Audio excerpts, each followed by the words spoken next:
Capitalism is just greed. You've heard it before, maybe you've even thought about it, but if greed built capitalism, why does it lift billions out of poverty? Why do nations that embrace free markets feed, clothe, and educate their people, while those that reject it fall into ruin? Maybe the truth isn't that capitalism is greedy. Maybe it's that capitalism, at its best, forces morality, responsibility, honesty, and service in a way that no other system can. Forget about the similarities, focus on the differences, like the way that pretty much every country has done bad things, that's fine, but what have certain places done that are different? What has capitalism done that is different?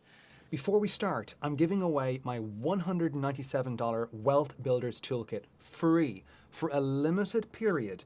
It's the exact system I use to manage my money and plan investments. So grab it while it's still free, link in the description, and let's dive straight in. Capitalism, at its core, the core of this video, it depends on moral people, not greedy ones. So let's talk about the ethics of capitalism and why it's not about greed, but about truth. So for over a century, critics have said, more or less, that capitalism rewards selfishness. We kind of see this, in terms of watching Wall Street or Wall Street 2, greed is good, the famous Gordon Gekko speech. So they say that it divides the rich and the poor, and that it glorifies profit over people. You even have Irish political parties like People Before Profit. And that's true. Capitalism can expose greed. It can amplify vanity. It can tempt the soul. But here's the difference. Capitalism doesn't create greed. It reveals it. Greed lives in the human heart, not in the market. Every system, socialist, communist, capitalist, it deals with human nature. The question is, which harnesses it for good? Capitalism, it's not chaos. It's an order built on moral law. You can only profit by serving others. You can only build trust by keeping your word. You can only grow if people voluntarily choose what you offer. Sure, you have one-off things in the short run, but in the long run, repeated interaction, reputation matters. That's not greed, that's accountability. The free market forces every transaction to answer one moral question. Did you create real value for someone else? That's a test of virtue, not vice. Profit isn't sin. It's the market's way of saying you served your neighbor well. Now, I had this same conundrum when I was much younger. I remember before starting graduate school, I was just finishing up undergraduate, and in between the two, I remember coming across Milton Friedman's series Free to Choose, and it changed my life because I never had thought about it. The cognitive dissonance coming from a society which was glorifying interventionalism and kind of the modern New Keynesianism, essentially. It was a cognitive dissonance that I really started to understand, oh, this is actually more real. So I think that it's something that everyone, no matter what your beliefs are, at least be exposed to this idea. That capitalism only works when it's rooted in moral soil. Let me explain that. The system, it assumes that people will tell the truth. They will honor contracts and they will respect what isn't theirs.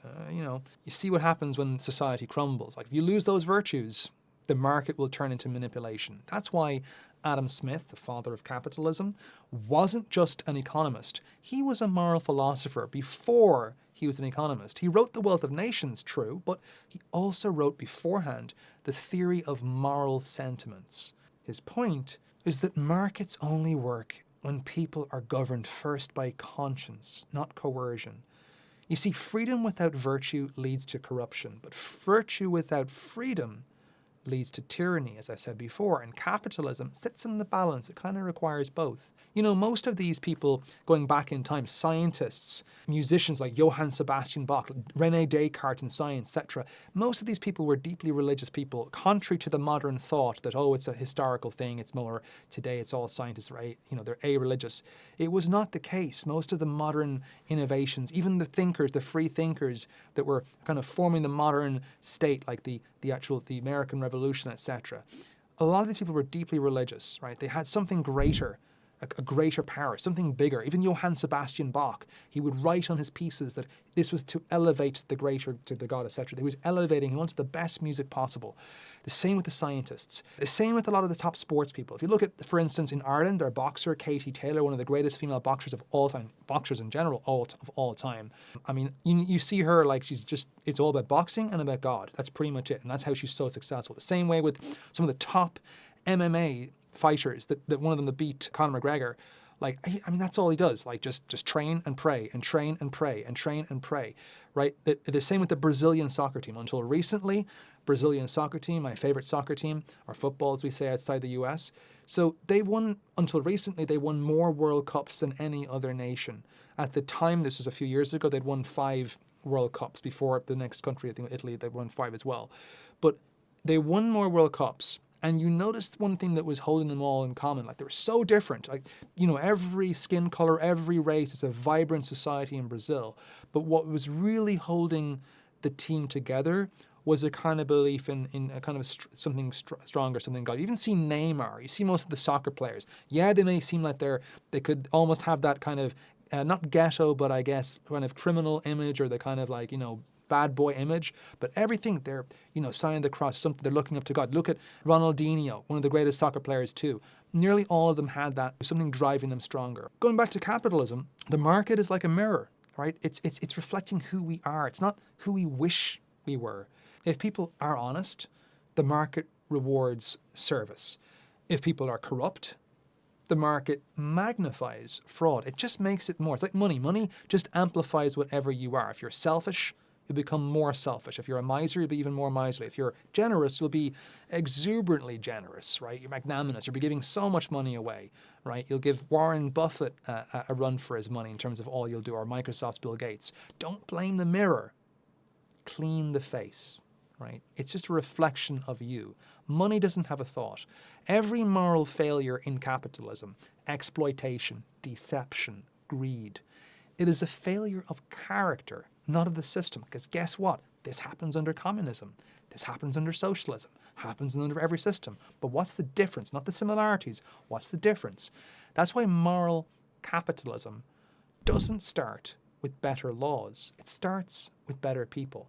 By the way, if this part is clicking for you, you'll love the Wealth Builders Toolkit. It's the exact $197 system I use to plan and track all of this. I'm giving it away for free for a limited period. So grab it while it's still free. Links in the description. At its core, capitalism rests on something deeper than economics. It's a theology of human dignity, I would say. It assumes that, you know, you were made in the image of God, if you believe or don't believe.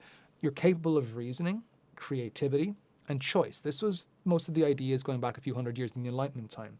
So that's why free markets, and in the West, the Judeo-Christian, there's also the Confucian in the East, but in the West, where the market really thrived, right, under Athenian and under Jerusalem, the Judeo-Christian values essentially are growing together along with free markets, right? It was kind of like a childhood rebellion in the 1800s when they started splitting apart. But it was from these religious thinkers that most of these ideas came from. The Bible doesn't condemn wealth. Neither does the Judaic Bible as well. But so if you think about Dave Ramsey, for instance, I know he's religious, but he has the book, The Legacy Journey, the final book along the baby steps, the very last step of the baby step, to give, you know, to give generously, to give like nobody else, because you've got so much money at the end of his journey, right? That's the ultimate goal. And it's also in the New Testament too. So Old Testament and New Testament, it's not condemning wealth. It's condemning worshipping it. It's not that money is the root of all evil, which would be to condemn money. It's the love of money is the root of all evil. So it's condemning the worshipping it, like when it becomes another idol, another god. It commands stewardship, using it effectively, using it efficiently. You don't have to be religious at all. This is just one area of it. You can be more philosophical, but we have to go back, you know, we have to go towards kind of one route under physics, going beyond physics, going to the metaphysics, going to the epistemology, and going below epistemology if you're thinking about things like moral philosophy, and then going below philosophy to theology. They all kind of stand on one thing to the next. So whether you believe or don't believe, it's just a study. It's a philosophy, essentially, or it's a science. Questioning what we can and what we cannot learn, the relation between the observer and what's observed, etc. But this capitalism, right, it's commanding stewardship, like using it, generosity, justice, all voluntary things, all moral. In capitalism, you're free to succeed, but you're also free to give. And that's why capitalism, without faith in something, it decays into greed. Faith or belief without freedom decays into control. Faith in the government, faith in, let's say, Marx, faith in the system, in the big brother, right? Like that faith is the big brother becomes your God, essentially. The government becomes your God. But that decays into control, ultimate control. The ethics of capitalism are really the ethics of the soul. So is capitalism greedy? No. Capitalism just simply exposes what's already inside of us, and it gives us the chance to do something good with it. You know, it's the only system that ties profit to service. No other system does that. Power to accountability, and freedom to responsibility. That's, again, the only system that does that. It doesn't promise Sir Thomas More's utopia. It demands virtue. It knows that we're imperfect, but we're trying. Because in the end, capitalism doesn't need to be moral. We do. And that's the real test of freedom.